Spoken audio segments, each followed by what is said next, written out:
Comment devient-on djihadiste? Comment passe-t-on à l'acte? Pour répondre à vos questions, T'as tout compris a invité Karim Baouz, auteur de Plongée au cœur de la fabrique des djihadistes aux éditions First.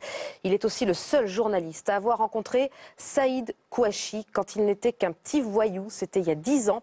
Il enquêtait alors pour Pièce à conviction pour France 3 sur ce qu'on a appelé ensuite la filière des Buttes-Chaumont dans le 19e arrondissement de Paris. Et puis il y a eu le 7 janvier 2015, Charlie. On écoute un extrait du documentaire que Karim Baouz a signé en décembre dernier avec Magali Serre. Dans la soirée, les cagoules des assassins de Charlie Hebdo tombent.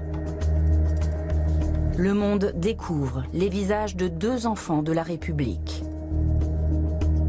Deux frères nés à Paris, Chérif et Saïd Kouachi. À notre grande surprise, ces hommes ne sont pas pour nous des inconnus.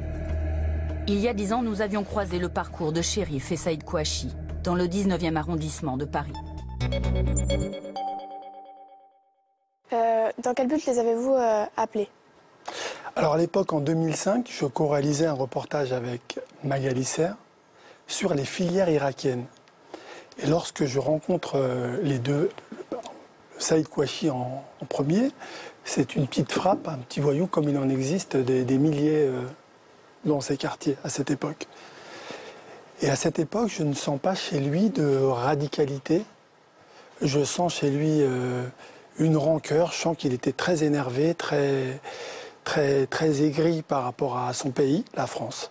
À ce moment-là, enfin à cette époque, en 2005, pourquoi avez-vous interviewé eux et pas d'autres personnes? Alors en 2005, je rencontre Saïd Kouachi, qui est le frère de Chérif Kouachi, qui est plus jeune, Chérif.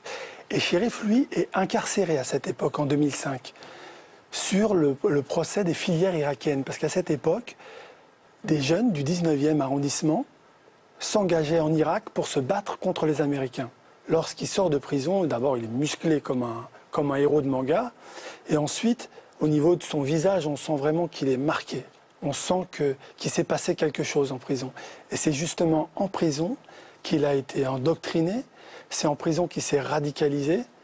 Et il est entré en prison comme un agneau.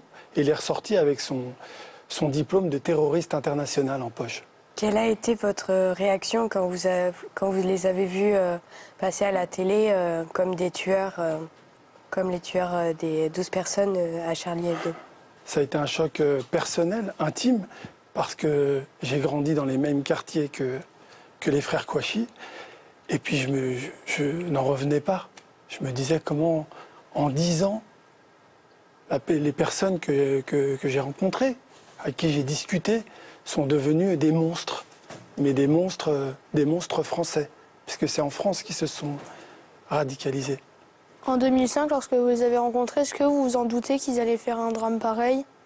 Pas du tout. Je ne m'en serais pas du tout douté. Je sentais une rancœur. Je sentais qu'ils étaient hors société. Mais jamais je n'aurais pu imaginer qu'ils abattraient de sang-froid 17 personnes. Non, jamais. Jamais. Y a-t-il une caractérisation des djihadistes pour être recrutés? Oui, le profil. Le problème, c'est justement, c'est une question très importante. Il n'y a pas de profil type. Il faut savoir que ces recruteurs-là, ils cherchent tout. Ils cherchent des gens vulnérables.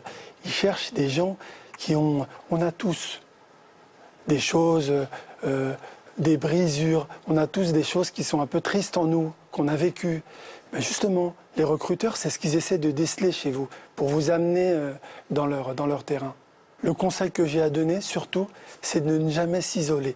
Quand on a un problème qui nous taraude ou quand on a quelque chose qui ne va pas, il faut essayer de parler. Soit à un de ses professeurs, soit à un tonton, soit à une tata, soit aux parents. C'est très important de ne pas rester isolé. Ça, c'est la première chose. Et la seconde, il faut impérativement faire comme on est en train de faire là. Vous savez, la France, c'est comme une classe, comme votre classe. La République, il y a de tout. Il y a des noirs, il y a des blancs, il y a des gens qui ont des lunettes, il y a des rouquins, il y a des blonds. Et il faut absolument que ce sentiment d'appartenance, on est tous français, il faut absolument qu'on essaie de l'insuffler à ces jeunes, justement, qui ont la même rancœur que les frères Kouachi avaient en 2005. Est-ce que vous pensez qu'on pourrait directement savoir quel genre de personne peut, par exemple, tomber dans le traquenard? C'est dur d'avoir 16 ans en 2016. Vos parents, vos grands-parents avaient pas des causes, mais il y avait mai 68, une révolution, il y avait des idéologies, il y avait des choses auxquelles on pouvait croire, les partis politiques. En 2016, c'est très compliqué. Il y a un désert idéologique. Et donc, il y a des gens qui ont envie de critiquer cette société. C'est dur de voir des clochards qui sont dehors, qui n'ont pas à manger.